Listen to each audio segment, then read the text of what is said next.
Over 73 million Filipinos are fully vaccinated against COVID-19, according to Health Department data.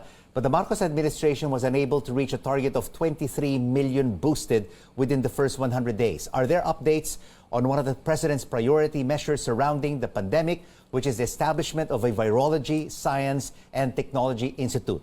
We speak now to Dr. Jaime Montoya of the DOST PCHRD. Doc Jimmy, thank you so much for joining us. What is the status right now of the creation of the Virology Institute?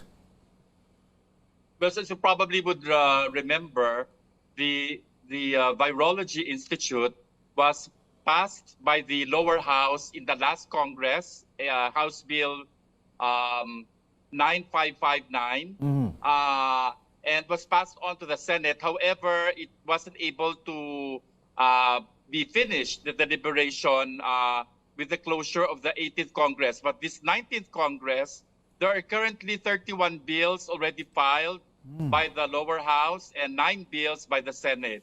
So we are optimistic that the bill will be passed into law, considering that the President also considered it as a priority bill, as he mentioned it in his State of the Nation address. We do hope the Virology Research Institute will become a reality sooner rather than later. But the big question is as well, Doc Jimmy, do we have enough experts in virology research in the country? Well, even before the passage of the bill, and even before we actually thought of creating the institute, we've already created a group of researchers of different disciplines coming from both the health and the agricultural, animal and plant sector to actually conduct researches already that will be the seed base for what we hope to be the VIP. And aside from that, we have already asked, and we're currently working with at least 7 balik scientists with expertise in both plant, animal, and human virology studies to work with us to help us capacitate and establish the VIP. So we'll be also sending people for training, both in human, plant, and animal virology specialties. And we're going to work on that as well as with the balik scientists. How will this Virology Institute be beneficial to the agricultural sector, Doc Jimmy? Yes, this Virology Institute, as it is envisioned, will not only look at human viruses or viruses that affect humans, but also viruses that are important in the plant and animal sector. So, for example, we are now doing some work on African swine flu, the diagnostic kits that may be used for screening and confirming the disease in pigs. And as we all know, that is a very important industry in the Philippines. So that's just an example. But we're also going to look at plant viruses, for example, the Tungro virus that affect rice, and other viruses of importance. When all is said and done, the Institute and its resources and its research will definitely have an impact on every Filipino consumer. Doc Jimmy. Definitely.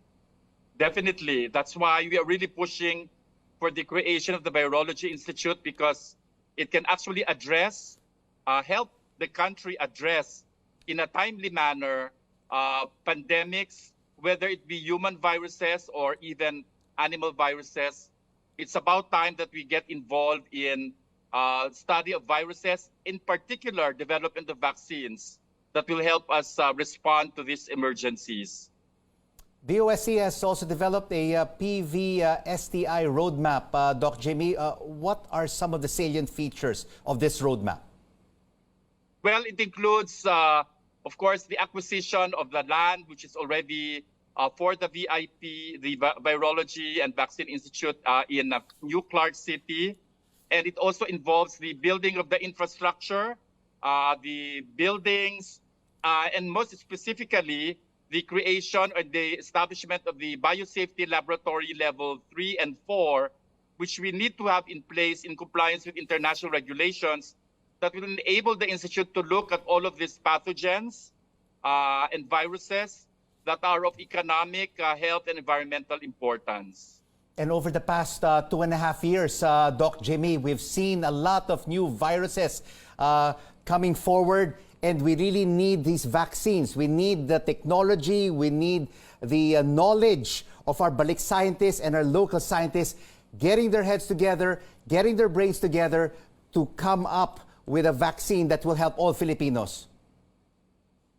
Definitely, that's why we need the support of everyone, the science community, the research community, the private, the general public for their support as well. And of course, most importantly, the support of government with all the resources it can provide.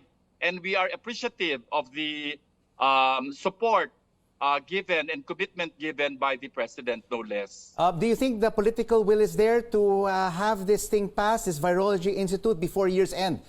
Doc Jaime.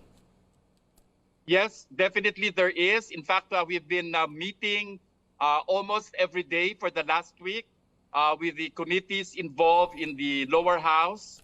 And it's going to be passed in an expedited manner because it's already been approved by the lower house in the last Congress.